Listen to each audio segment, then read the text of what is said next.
The situation is so bad in Swaziland, as you may know, that the internet was switched off yesterday.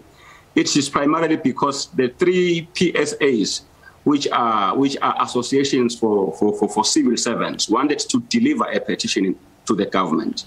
Then the government decided to unleash the armed police officers who were busy brutalizing people everywhere. So it is so bad. It is so bad. Our hospitals are so full.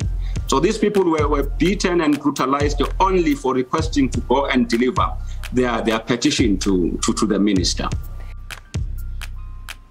King Mswati has viciously been clamping down on freedom of movement and media freedom for a very long time, but recently he has accelerated this to a very frightening level. Here are the 7 ways the king has used to try and quell the rising level of dissent. Number 1, the Minister of Housing and Urban Development has banned municipalities in the country from issuing permits to march in the country. I didn't know that those people who were marching were actually obtaining permits from the municipalities. I thought maybe they were just doing it because they felt they could.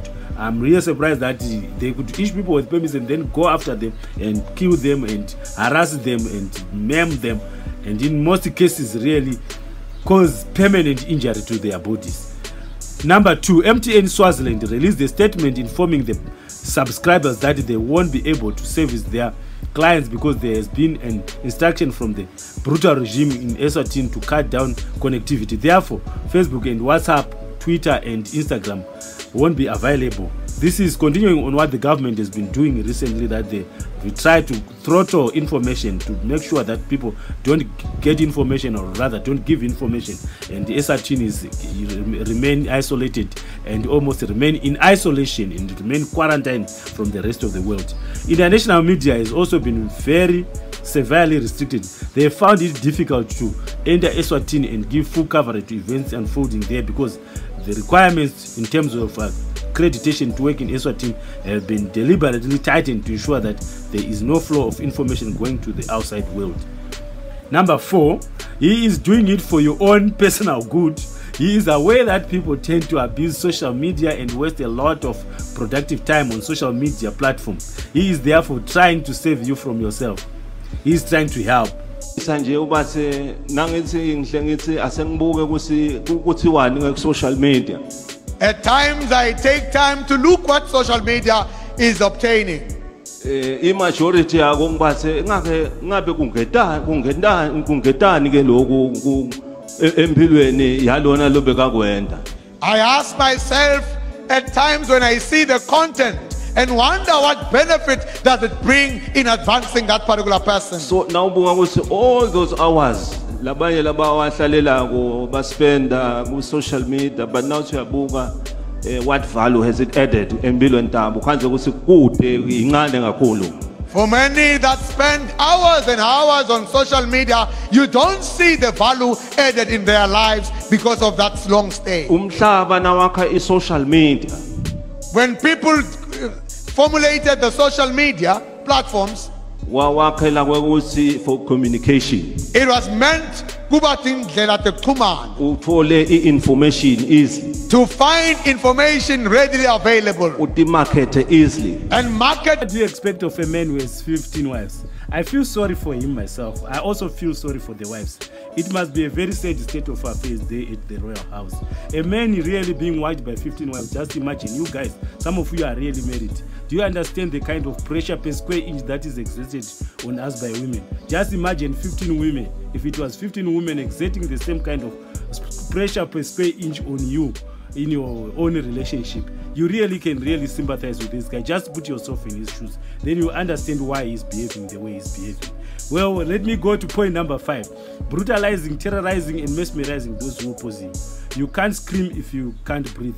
You can't say anything if you are totally scared or shaken. If you are shaken or terrorized or you are in total fear, you won't be able to go out and talk to a lot of people or even put a lot of information out there. Number 6. By killing people, the king has found an effective way of silencing and restricting them from movement. He is trying to get rid of the ones making the most noise. By so doing, no one would complain or no. Dead men tell no tales. So if he's killing you, a dead man is motionless. He is saying that if I kill you, you won't be able to move. So that's the reason why he's killing people, so that he don't want people in the streets. If he clear the streets of all the people who are moving, then the streets will be very, very, very empty. That's his reason. That's your king for you right there. Number 8, arresting people, especially political leaders, without charge. This shows an unwillingness to listen, and we're still unwilling to allow anyone to listen to the grievances of the so-called offenders. If I don't want to listen to you, nobody should. So Amnesty International is calling on Eswatini authorities to drop all charges against members of parliament Mduduzi Baqede Mabuza and Mthandeni Dube. The organization also says the two should be immediately released. Nobody should. So I shut you out in a dungeon because I own you. You are my subject. You are my very own. You are my piece of property. On Wednesday, the UN Secretary General called on the King of Eswatini to stop harassing and killing his people, especially children. And I have a statement on the situation in Eswatini.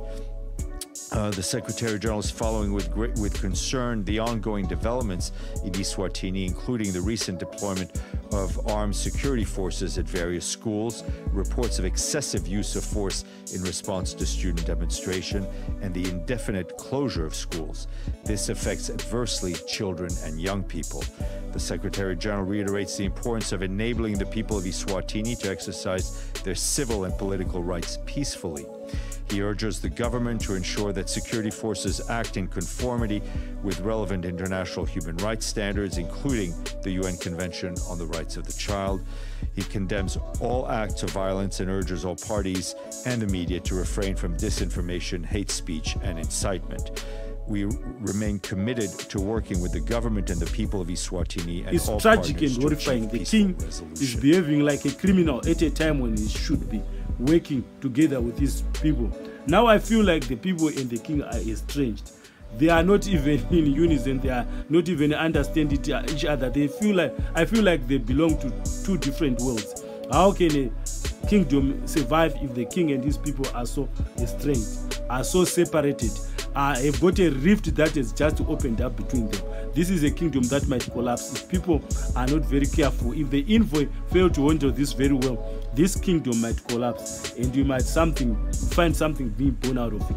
Maybe a republic, maybe a state. I don't know what name will be given to Swaziland when finally maybe the king is overthrown. Maybe he won't be overthrown if these negotiations, because what I discovered that the protesters are also willing to negotiate.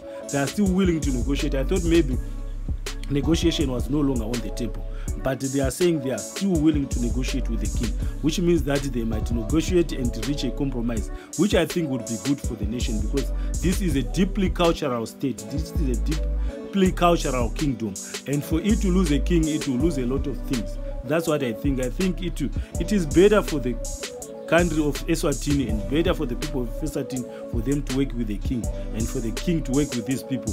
What is really important is that they understand each other. They come to reach a compromise where they will really fully understand the other and really work together to build their nation, to build Eswatini. I think it will be a very good nation. It will be a very good state if they work together. The peaceful protest started, and since May, Dudu, we know that at least 80 people have died in these protests. And of course, the two members of parliament, Mr. Dube and Mr. Mabuza, that you referred to, have been under arrest since the 25th of July with no real charges being laid against them. So as far as we're concerned, this is a travesty of justice, and really those MPs need to be released, and the Eswatini government has to start listening to what the people are demanding and not trying to quell their right to peaceful protests and deploying soldiers to try to further violate these rights. I think it's time that they stopped and they listened, and we try to find a solution that is going to safeguard the rights of the people of Eswatini. In recent developments, we have found that school children were also arrested for joining the protest movements, right? So this is what the King of Eswatini has had to say, that he is not prepared to negotiate with, quote, Dacha smokers and drunkards, referring to pro-democracy protesters. This kind of sentiment tells you what? Well, it tells us that, the king and potentially his government are not paying attention to what is happening. I mean, closing schools, shutting down the internet, referring to peaceful protesters as dacha smokers is not going to bring us to any peaceful solution. And these are just arbitrary acts that are in clear violation of human rights.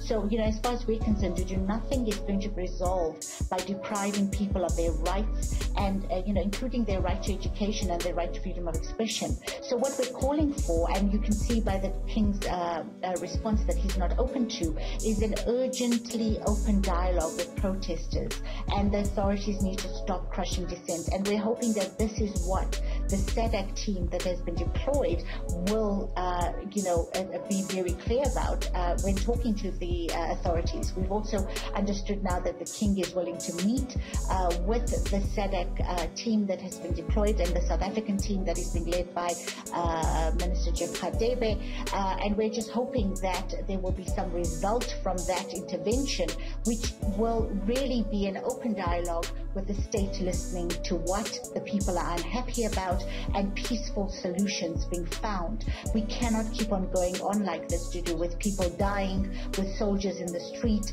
with protest actions, with children being arrested. It is untenable. It is just not an acceptable way to deal with the unhappiness that people have the right to show.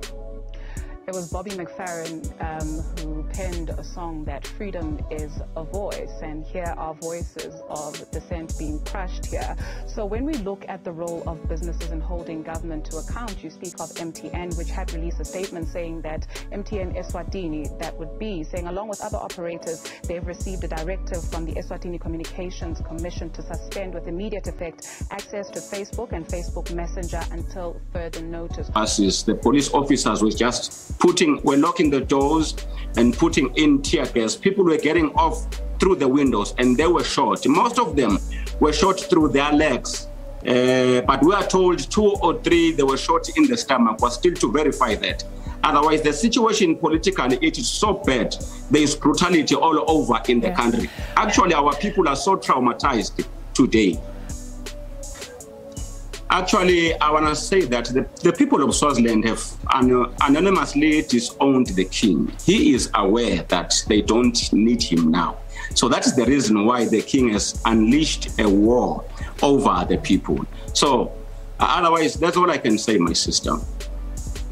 So parallels have been drawn between what's going on in Eswatini and what even happened in South Africa during anti-apartheid protests. These envoys have been sent. Often there are claims that they don't speak to all the right voices. Do you think that the SADC intervention, that the AU should get involved, that these interventions can make a difference? Let me for now salute the President of South Africa for sending the envoy to Swaziland. I really believe this is what we've been crying for.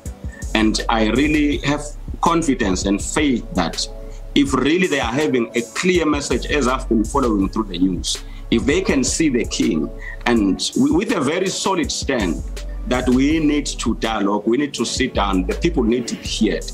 I think that one is a first step on the right move. Otherwise, we're still looking forward to the broader organizations of Africa that like the OAU. We are trusting that they will come in. Otherwise, we are very clear that the king is arrogant. He has taken a stand. His position is that he's going to die in power. There is only one way.